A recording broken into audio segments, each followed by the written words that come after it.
Hey y'all, hey, your girl is back.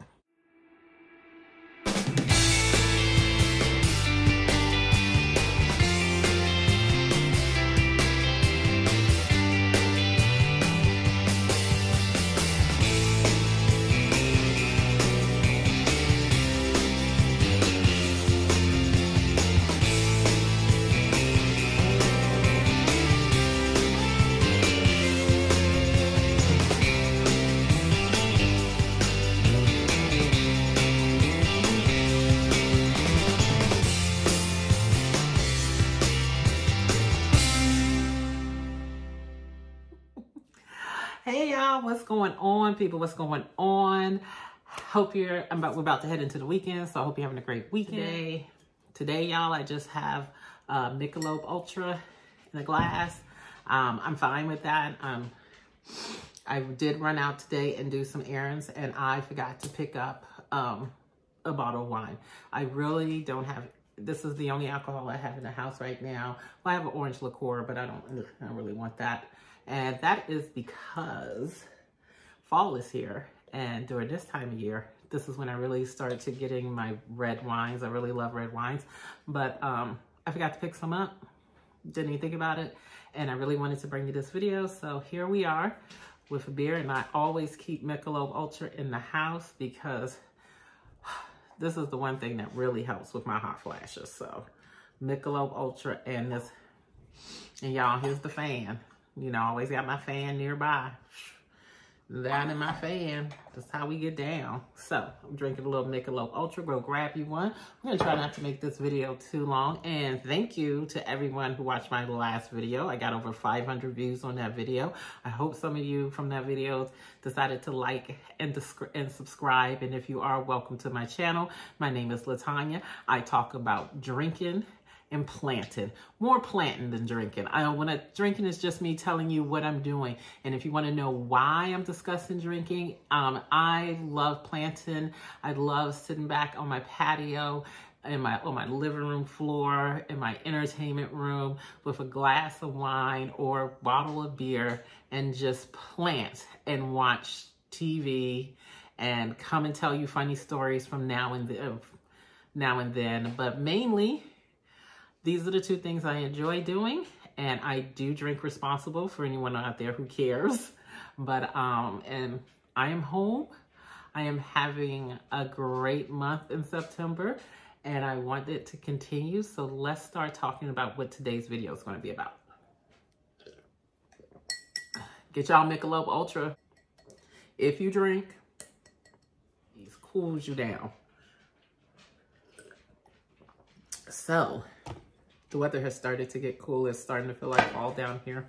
And like, yay! This is my favorite time of year for a few reasons. I just, like everybody else, I love the changing of the leaves. I love the little gloomy feeling. But mostly, it's I'm an October baby. So my birthday is next Monday, or this coming up Monday. And I will be turning 50 plus a couple of years.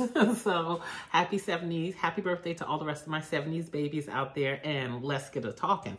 Okay, so in my last video, y'all, I showed you how it was my Palea was attacked by pests. And those pests were mealybugs and aphids. And I'm convinced that's what they were. Mealybugs and aphids. And it really did help giving them a dishwashing liquid bath. I haven't seen any more pests on them.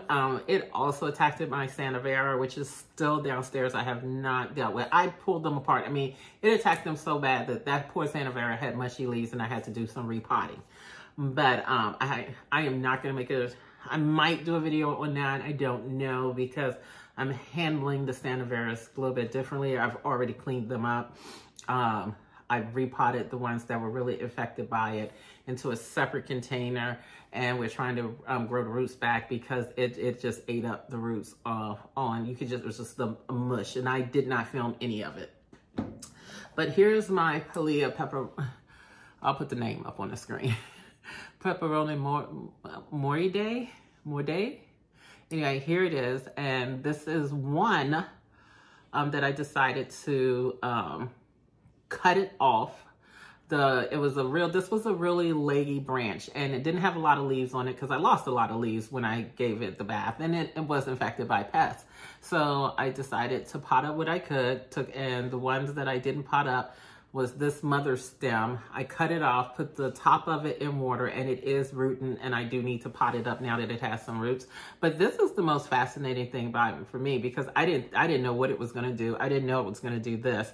And it's giving me all these little baby pups all around, all these baby leaves rather, all around the stem. And it sits directly on a south-facing window, and you can see right there, there even more coming through. It has been really overcast here the last couple of days. So but it is sitting directly on the windowsill, and you can obviously see which way it has been facing. So I need to just make sure that I turn this one.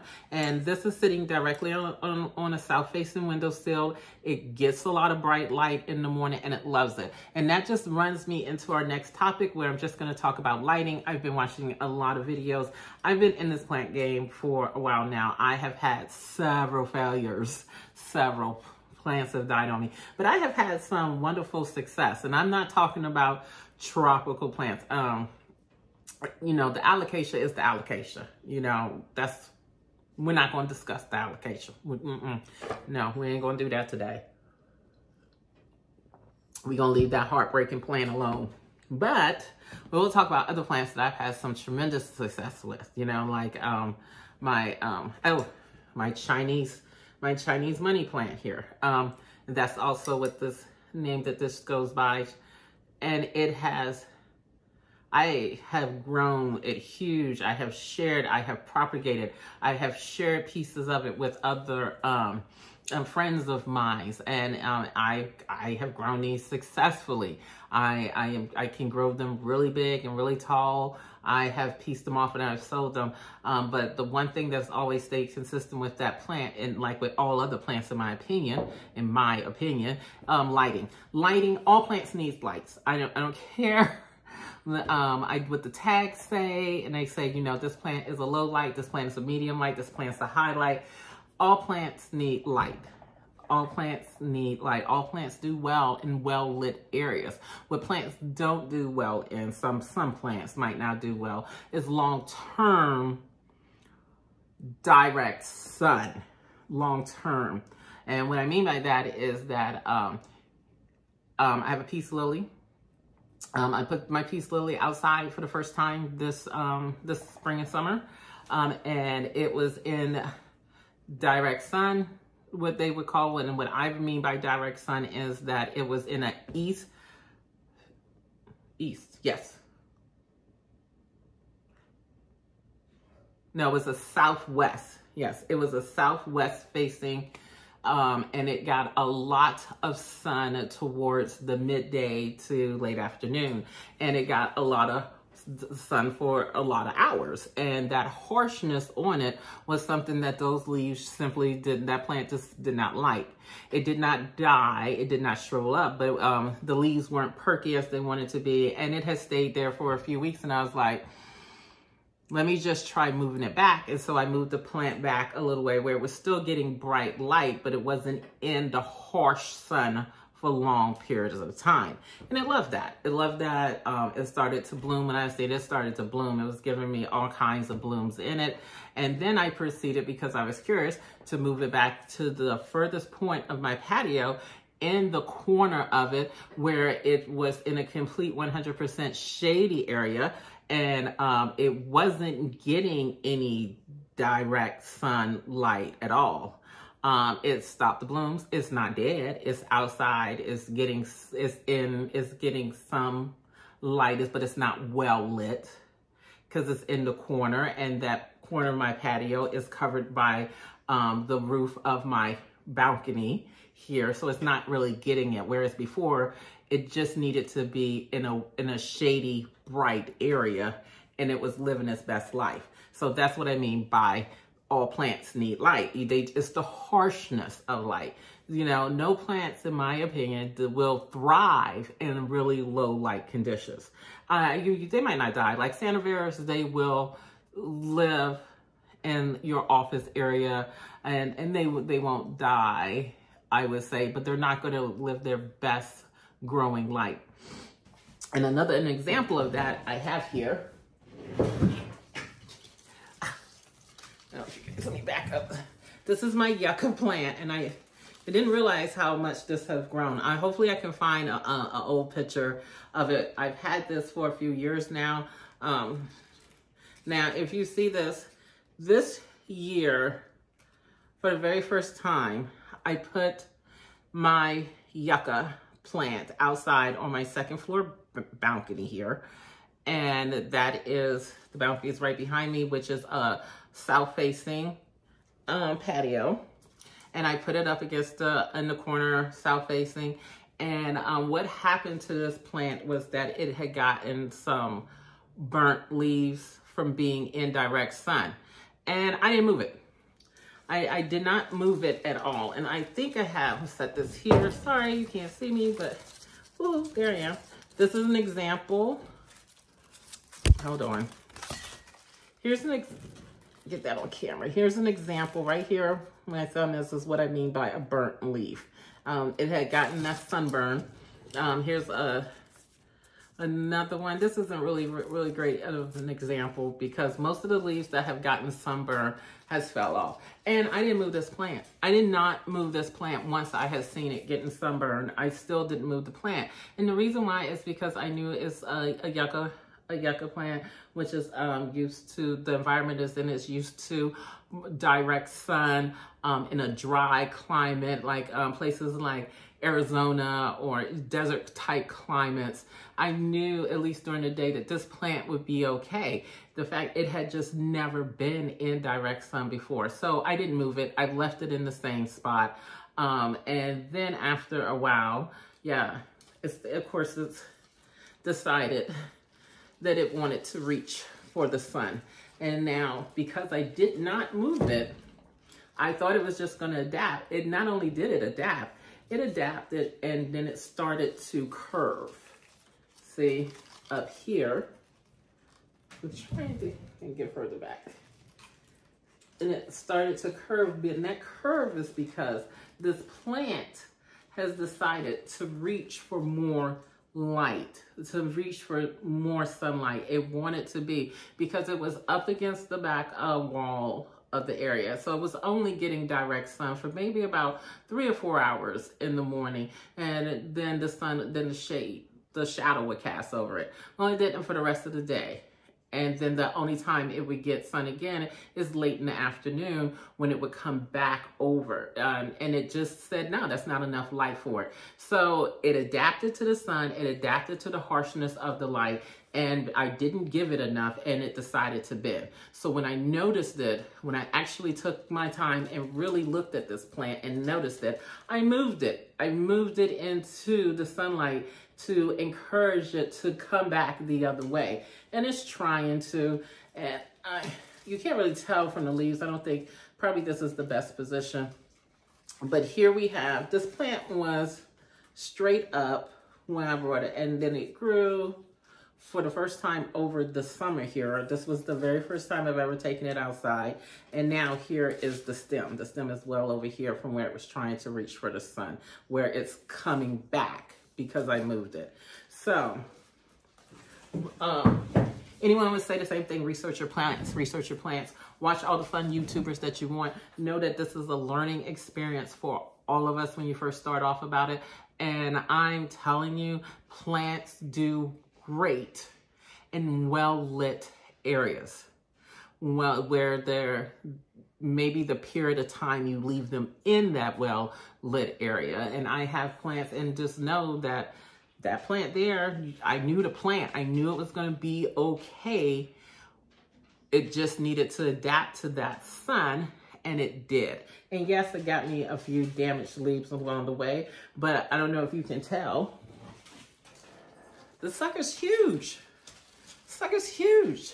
Like, I can't get it in the frame there, and it's still giving me new growth. It is still sits out on my balcony, and there's the newest leaf coming through there in the middle, and it will sit out there until the weather turns really, really cold before I bring it inside. And I am not repotting it. So it has just been a really great plant.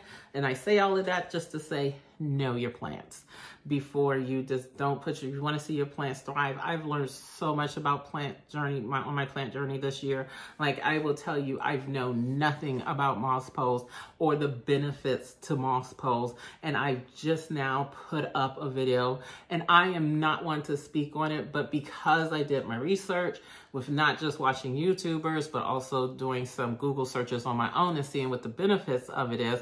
And I am just like, well, my only thing is, what plants do I want to be on a moss pole, and what plants do I not want to be on a moss pole? And that's pretty much it for me when it comes to it. But I wouldn't say I was educated in them. I screwed it up. I screwed up my first attempt to putting a plant on a moss pole, and that is a learning in process. So I can admit where I still have room to grow, but I've learned so much just by placing my plants outside for the past, hold on y'all, Brandon. Now I know you hear Pepper. I know you hear her. She is whining, she is crying. Why are you ignoring her? Take her out. Okay, thank you. Hey y'all, sorry about that. You know, I just hear my Pepper trying to go outside, go potty, and you know, husbands are being husband. The husband is husband. So anyway, like I was saying, let's move on. That's my point. My point is, plants love light. Do not be afraid to give your plants light, and just realize how much harshness of a light your plants can take. And this is coming from a person who doesn't own one of those light meters. I'm thinking about investing in one. I don't know. Maybe I will. But as of right now, nah. But talking about moss poles leads me into my next subject. I'm just seeing how long it's going to take him to get downstairs with my Pepper, and if he's going to take her out.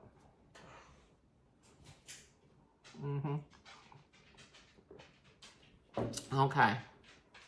That tap dancer you hear in the back is Ginger. She did get her nails. I trimmed them. I took her to get her nails trimmed today, and the woman did a great job. And she still sounds like she's tap dancing on my floors. So, but anyway, I have propagated up some plants, and I'm just so curious. They've been in here for maybe about 3 weeks now, and I really want to just see how they have performed. The container they're in is in this is a Publix. This was a fruit bowl from Publix, and in it now stuck some moss, some sphagnum moss in it to root up these, and then these will be placed on a moss pole. And over here, same thing. I cut off my Cebu plant and placed that in here. I know all of these aren't going to root because I just threw them in here half cat, just wanted to get them in. But I do flip them over, and I do see some roots. So I really want to, and this is another, it tells you what it is. This is a snack tray. I don't know where this one came from. No, because this was actually gifted. So it's in another, save these things, y'all. I mean, why not? I mean, recycle, reuse, recycle. But I really was going to think about taking this off here on camera and showing you guys, but no, I'm not going to do that. One reason is because we're 18 minutes into the video. That's long enough. And it probably needs a couple more weeks. So here's the plant haul. Oh my goodness. Look at this. Look at this, y'all. This is a pepperonia. Okay. Oh, sorry. Pepperonia. I picked it up for $15 at my commissary. And I was so surprised that I saw this. Very happy. And then the other plant I picked up also for $14.99 or $15. is a Syngonium. I'm not gonna try to just put that name right there on the screen so you can see it. And I was really excited to see this because this Syngonium here is already trailing. So I definitely want to get it on a moss pole. Oh, here we go. Where's she coming from? I definitely want to get this. Oh, I'm about to be attacked. No, she's fine. Hold on.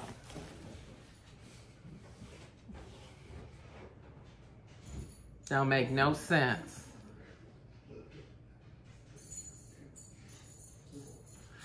He know he should have took her out.